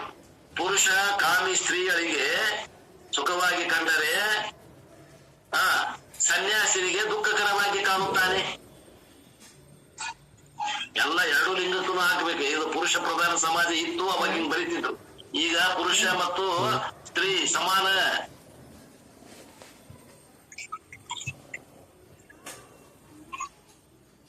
ಪುರುಷರಿಗೆ ಸ್ತ್ರೀ ಮಾಯಾಗಿ ಕಂಡ್ರೆ ಸ್ತ್ರೀಯರಿಗೆ ಪುರುಷ ಮಾಯಾಗಿ ಕಾಣ್ತಾನೆ. ಆದ್ದರಿಂದ ಸ್ತ್ರೀಯಾಗಲಿ ಪುರುಷರಾಗಲಿ ಇವರಿಬ್ಬರು ಸುಖರೂಪರಲ್ಲ. ಇನ್ನೂ ಒಂದು ವಿಷಯ ಹೇಳ್ತಾರ, ಒಬ್ಬನಿಗೆ ಒಂದು ಕಾಲದಲ್ಲಿ ಸುಖ ಕೊಟ್ಟರೆ ಇನ್ನೊಂದು ಕಾಲದಲ್ಲಿ ಅದೇ ವಿಷಯ ಅದೇ ಮನುಷ್ಯನಿಗೆ ದುಃಖ ಕೊಡುತ್ತದೆ. ನೋಡ್ರಿ, ಸುಖ ಒಂದು ವೇಳೆ ವಿಷಯದಾಗಿತ್ತಂದ್ರ ಅದು ಯಾವಾಗಲೂ ಸುಖ ಕೊಡ್ಬೇಕಲ್ಲ. ವಿಷಯ ಒಂದಾದ ಒಮ್ಮೆ ಅದ ಮನುಷ್ಯನಿಗೆ ಸುಖ ಕೊಟ್ಟೈತಿ, ಅದ ವಿಷಯ ಇನ್ನೊಮ್ಮೆ ದುಃಖ ಕೊಂಡತಿ. ಅದು ಹೆಂಗ ಉದಾಹರಣೆ ಹೇಳ್ತಾ ಹೋಗಿ. ಹೇಗೆಂದರೆ ಅಗ್ನಿಯು ಚಳಿಗಾಲದಲ್ಲಿ ಮನುಷ್ಯನಿಗೆ ಸುಖಕ್ಕೆ ಹೇತುವಾಗಿದೆ. ಚಳಿಗಾಲದಾಗ ಕಾಸ್ಕೋಬೇಕು ಹಿತ ಆಗೈತೆ. ಚಳಿಗಾಲ ಇದ್ದಾಗ ಕಾಸ್ಕೋಬೇಕು ಅಂತಾನೆ, ಅಗ್ನಿ ಕಾಸ್ಕೋಬೇಕು ಅಂತಾನೆ. ಆದರೆ ಅದೇ ಅಗ್ನಿ ಬೇಸಿಗೆಯಲ್ಲಿ ಅದೇ ಮನುಷ್ಯನಿಗೆ ದುಃಖಕ್ಕೆ ಕಾರಣವಾಗಿದೆ. ಯಪ್ಪ ಫ್ಯಾನ್ ಹಚ್ಚಿರೋ, ಎಸಿ ಆನ್ ಮಾಡ್ರಿ, ಏನ್ ಬಿಸಿಲೈತು ಬಾಬಾ, ಫೆಬ್ರವರಿಯಾಗ ಇಷ್ಟು ಬಿಸಿಲೈತಲ್ಲಪ್ಪ, ಹ್ಯಾಂಗ ಹೊರಗೆ ಹೋಗೋದು, ಚೊಣ ಬಿಸಿಲೈತಲ್ಲ, ಎಸಿ ಹಚ್ಚಪ್ಪ ಅಂತಾನ. ಅಗ್ನಿಯು ಸುಖ ಸ್ವರೂಪವಾಗಿದ್ದರೆ ಚಳಿಗಾಲದಲ್ಲಿ ಸುಖ ಕೊಟ್ಟಂತೆ ಬೇಸಿಗೆಯಲ್ಲಿ ಸುಖ ಕೊಡಬೇಕಾಗಿತ್ತು, ಕೊಡುವುದಿಲ್ಲ. ಆದ್ದರಿಂದ ಅಗ್ನಿ ಸುಖ ರೂಪವಲ್ಲ. ಇದರಂತೆ ಸಕಲ ವಿಷಯಗಳನ್ನು ಸುಖರೂಪವಲ್ಲ. ಸುಖರೂಪವಲ್ಲದಿದ್ದರೂ ವಿಷಯಗಳೇ ಸುಖಕರವೆಂದು ಅವುಗಳನ್ನು ಬೆನ್ನು ಹತ್ತುತ್ತಾನೆ ಈ ಮನುಜ. ಇವರು ಒಂದು ಉದಾಹರಣೆ ಹೇಳಿದ್ರಿ, ನೀವು ಬೇಕಾದಷ್ಟು ಉದಾಹರಣೆ ಹಾಕೊಡ್ರಿ ನನಕ. ನಿಮ್ಮ ಅನುಭವ ತಕ್ಕ ನಿಮ್ ಏನೇನದಾವ ಅನುಭವ ಹಾಕೊಡ್ರಿ. ಮೊದಲ ಬ್ಲಾಕ್ ಅಂಡ್ ವೈಟ್ ಟಿವಿ ಸುಖ ಕೊಡ್ತಿತ್ತು, ಕಲರ್ ಟಿವಿ ಬರುತ್ತಲಿಲ್ಲ, ಅದು ಸುಖ ಕೊಡ್ಲಿಲ್ಲ. ಯಾವಾಗ ಇದನ್ನು ಮಾರೇನು ಮಾರಿದ, ಬ್ಲಾಕ್ ಅಂಡ್ ವೈಟ್ ಮಾರಿದ, ಕಲರ್ ಟಿವಿ ತಗೊಂಬಂದ, ಡೋಮ್ ಟಿವಿ ಇಷ್ಟು ಉದ್ದ ಹೊಟ್ಟಿ ದುಮ್ಮ ಹೊಟ್ಟಿ ತಗೊಂಬ. ಫ್ಲಾಟ್ ಟಿವಿ ಬಂದು ನೋಡ್ರಿ, ಫ್ಲಾಟ್ ಟಿವಿ LED. ಅಪ್ಪ ಈ ಕಲರ್ ಟಿವಿ ಏನ್ ಡುಮ್ ಐತು ಮರ, ಏನ್ ಜಗ ಹಿಡ್ದೈತಿ, ಇದನ್ನ ಯಾವಾಗ ಕೊಟ್ಟೇನು. ಸುಖ ಕೊಟ್ಟಂತ ಕಲರ್ ಟಿವಿ ದುಃಖ ಕೊಡಾಗತ್ತು. ಮತ್ ಸುಖ ಅದ್ರಾಗಿತ್ತಂತಂದ್ರೆ ಅದು ಯಾವಾಗ್ಲೂ ಸುಖನ ಕೊಡ್ಬೇಕಾಗಿತ್ತಲ್ಲ, ಈಗ ಯಾಕೆ ದುಃಖ ಕೊಡಾಗತ್ತು. ಈಗ ಫ್ಲಾಟ್ ಟಿವಿ ಯಾವಾಗ ತಂದೇನಿ, ಯಾವಾಗ ಇದನ್ನ ಮಾರೇನಿ ಅಂತಿದ್ಯಲ್ಲ, ಯಾಕೆ ಹಿಂಗ? ಹಂಗ ನೀವು ಬೇರೆ ಬೇರೆ ನಿಮ್ಮ ಅನುಭವ ಬಿದ್ದ ವಿಷಯಗಳನ್ನ ಹಾಕೊಡ್ರಿ. ಪ್ರಾಜ್ಞರು ಏನ್ ಬೇಕದ ಅನುಭವ ಹಾಕಿ ತಿಳ್ಕೋಬಹುದು. ಅಂದ್ರ ವಿಷಯಗಳಲ್ಲಿ ಸುಖ ಇಲ್ಲ.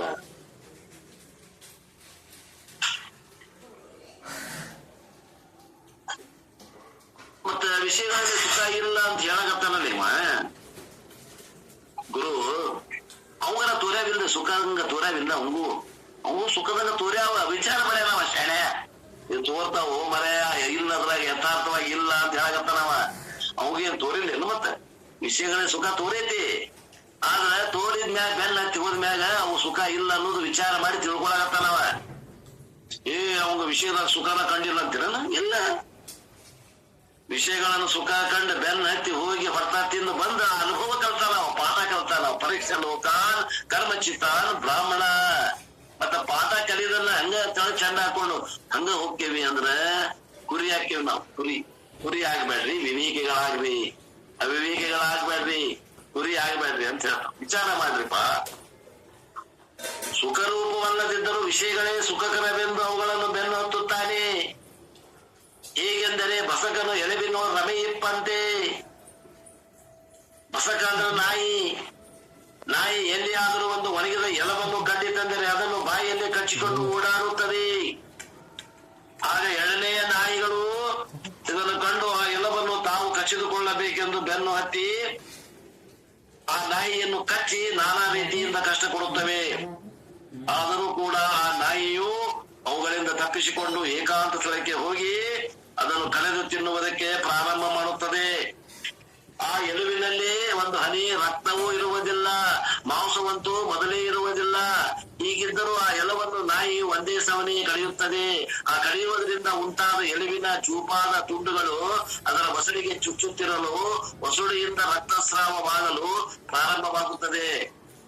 ಆ ರಕ್ತಸ್ರಾವವಾದ ರಕ್ತದ ಹನಿಗಳು ನಾಲಿಗೆ ಮೀದೆ ಬೀಳುತ್ತಿರಲು ಇದು ನನ್ನ ರಕ್ತವೇ ಎಂದು ತಿಳಿಯದೆ ಎಲುವಿನಲ್ಲಿಯೇ ರಕ್ತ ಉಂಟೆಂದು ತಿಳಿಯುತ್ತದೆ. ಯಾವಾಗ ವಸುಡಿಯ ರಕ್ತ ಸ್ರಾವದಿಂದ ಅತಿ ನೋಯಲಿಕ್ಕೆ ಹತ್ತಿತೋ ಆಗ ಆ ನಾಯಿಯು ಎಲುವು ಕಡಿಯುವುದನ್ನು ಬಿಟ್ಟು ಆ ನೋವಿನ ತಾಪವನ್ನು ತಾಳಲಾರದೆ ಒದರಲಿಕ್ಕೆ ಹತ್ತುತ್ತದೆ. ಈ ರೀತಿ ಎಲುವಿನಿಂದ ದುಃಖವನ್ನು ಅನುಭವಿಸುತ್ತಿದ್ದರೂ ಕೂಡ ಎಲುಬು ಸುಖಕರವಾಗಿರುತ್ತದೆ ಎಂದು ತಿಳಿದು ಎಲುವನ್ನೇ ಹೇಗೆ ಕಚ್ಚಿಕೊಂಡು ಓಡಾಡುತ್ತದೆಯೋ ಹಾಗೆ. ಹಾಗೆ ನಾಯಿ ಯಾವ್ದು? ನಾಯಿ ಸ್ವಭಾವದಂತೆ ಇದ್ದಂತ ಮನುಷ್ಯರು, ಜನರು ವಿಷಯಗಳಲ್ಲಿ ಸುಖವಿಲ್ಲದಿದ್ದರೂ ವಿಷಯಗಳಿಂದ ಅನೇಕ ಕಷ್ಟಗಳನ್ನು ಅನುಭವಿಸುತ್ತಿದ್ದರು. ಪುನಃ ವಿಷಯಗಳೇ ಸುಖರೂಪವೆಂದು ಅವುಗಳನ್ನು ಬಿಡದೆ ಇರುವ ಬುದ್ಧಿ ಭಾಗವೆನಿಸುವ ತಿಳಿಸುತ್ತದೆ. ಇದು ಪಲ್ಲವಿ ಮುಗಿತು. ಇನ್ನ ಮುಂದಿನ ಪದ್ಯದಿಂದ ಹೇಳ್ಕೊಂತ ಹೋಗೋದಾರ ಆ ವಿಷಯವನ್ನ ಮತ್ತ ಮಧ್ಯಾಹ್ನ ಇವೆಲ್ಲ ಮುಗಿಯುವ ಮಠ ಇದ ವಿಷಯವನ್ನ ಪೂರ್ಣವಾಗಿ ನೋಡೋಣ ಅನ್ನುವರಿಗೆ ಇವತ್ತಿನ ಈ ವಾಕ್ಲುಪ ಸೇವೆಯನ್ನು ಗುರುಪಾದಕ್ಕೆ ಸಲ್ಲಿಸಿ ನನ್ನ ವಾಣಿಗೆ ವಿರಾಮ.